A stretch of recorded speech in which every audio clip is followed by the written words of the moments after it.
Magandang araw po sa ating lahat. Ngayon po ay magluluto tayo ngayon ng taco. Ayan po ang ating flavor. Ayan. Taco seasoning mix. At saka meron tayong olive oil. Meron tayong tomato or kamatis. Ayan.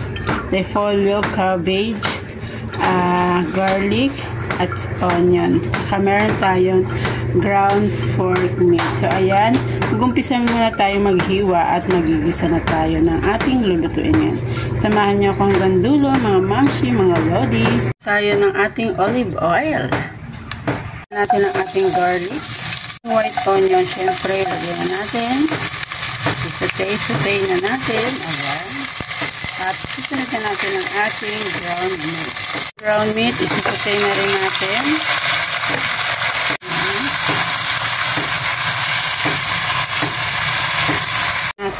Kung okay na, ayan, sutay po natin, maglagay tayo ng ating bell pepper para matanggal yung, laurel pala naman.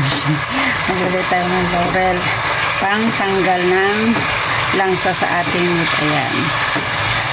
Maglalagay tayo ng beef cubes at saka ang ating paminta.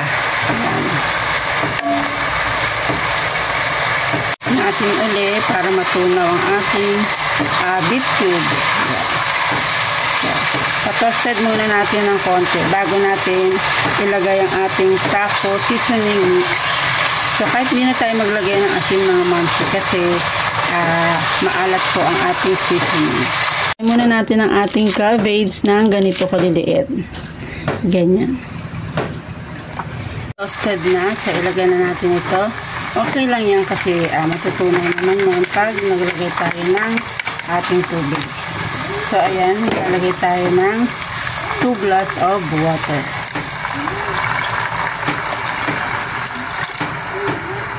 And then, i-mix muna natin siya. Nga mga mamshi, nakaluto na tayo ng tacos. Papakita ko po sa inyo ang mga nahiwa ko maya-mayang konti. Ayan. Ayan, ready ng ating taco for lunch. Ayan, meron na tayong kamatis, tsaka cabbage,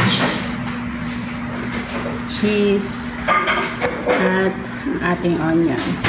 Siyempre, ang ating taco shell. Ayan. At ready na natin kainin. So, maglalagay tayo ng konting cheese. Iyon. Yung isa kami ng aking kauban. I hope na enjoy kayo sa aking video. Yan mga mamshi. Thank you for watching. Magandang buhay.